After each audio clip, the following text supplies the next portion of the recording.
শনিবার সকালবেলা কৈলাসহর গৌরনগর ব্লকের অধীনে নূরপুর গ্রাম পঞ্চায়েত অফিস প্রাঙ্গণে অনাস্থা ভোট অনুষ্ঠিত হয়।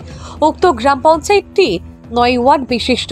গত পঞ্চায়েত নির্বাচনে এই ৯ ওয়ার্ডের মধ্যে ৫টি ওয়ার্ডে জয়লাভ করে বিজেপি এবং ৪টি ওয়ার্ড দখল করে কংগ্রেস। স্বাভাবিকভাবে উক্ত গ্রাম পঞ্চায়েতটি বিজেপির দখলে চায়, কিন্তু বিগত কয়েক মাস পূর্বে প্রধানের বিরুদ্ধে দুর্নীতির অভিযোগ তুলে পঞ্চায়েত অফিসারের কাছে নির্বাচিত পঞ্চায়েত সদস্যরা অনাস্থা আনে। শনিবার সকালবেলা গ্রাম পঞ্চায়েতের অফিস প্রাঙ্গণে অনাস্থা ভোট অনুষ্ঠিত হয়।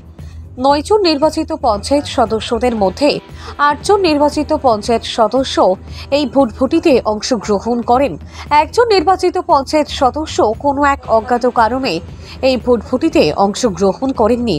প্রধানের বিপক্ষে পড়ে 5টি ভোট এবং প্রধানের পক্ষে পড়ে 3টি ভোট। এই ভোটভুটিতে প্রধান পরাজিত হন। এই ভোটভুটিতে বিজেপি ও কংগ্রেস দলের কর্মী সমর্থকেরা উপস্থিত ছিলেন। কংগ্রেস দলের কর্মী সমর্থকরা বাজি পটকা ফুটিয়ে আনন্দ উল্লাসে মেতে ওঠে।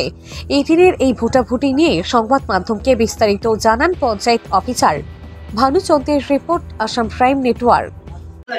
আজকে যে এখানে ভোট প্রক্রিয়া কি হইলো বা কেমন হয়েছে, রেজাল্টটা কি হয়েছে? আপনার 9 মধ্যে 8 জন মেম্বার এখানে উপস্থিত ছিলেন। তো 8 জন মেম্বারের মধ্যে ভোটাভুটি হয়েছে। 5 জন মেম্বার রিমুভালের পক্ষে আসলো আর 3 জন আসলো রিমুভালের বিপক্ষে। তো আমরা এই রিপোর্টটা ডিপিও স্যারের কাছে দিব। ডিপিও এটার উপর তাহলে যা অ্যাকশন নেওয়া। আজ যে আপনাদের পঞ্চায়েতে ভোটাভুটি হয়েছে সেই বিষয়ে কি বলবেন? আজকে আমাদের পঞ্চায়েতে শুধু প্রধানের উপরে অনাস্থা রেখে প্রধানের উপর থেকে আমাদের 2 জন মেম্বার সমর্থন উঠিয়ে নিয়েছে। তাই আমাদের এই নূরপুর পঞ্চায়েত বিজেপির ছিল দীর্ঘ 6 মাস।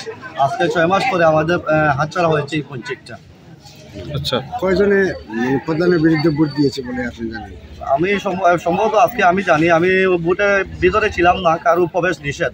5 জনের সম্ভবত আমি জানি। পক্ষে নিয়ে আমরা প্রধানের দুর্নীতির বিরুদ্ধে এখানে অনাস্থা এনেছিলাম। দীর্ঘ তালবাহনার পরে এখানে দেখা গেছে গত মাসের 28 তারিখে এখানে ভোটাভুটি হওয়ার কথা ছিল, কিন্তু বিভিন্ন কারণে এখানে এটা পোস্টপোন করা হয়েছে। পরবর্তী সময়ে আজকে 1 তারিখ ডেট দেওয়া হয়েছে। দীর্ঘ 4 মাস পর, প্রায় 4 মাসের কাছাকাছি পরে আমরা অনাস্থায় আজকে আমরা সাকসেস হয়েছি। আজকে কয়জন উপস্থিত ছিলেন? 8 জন উপস্থিত ছিলাম। 9 জনের মধ্যে অনাস্থার পক্ষে কয়জন ভোট দিয়েছেন? অনাস্থার পক্ষে ভোট দিয়েছেন 5 জন, বিপক্ষে 3 জন।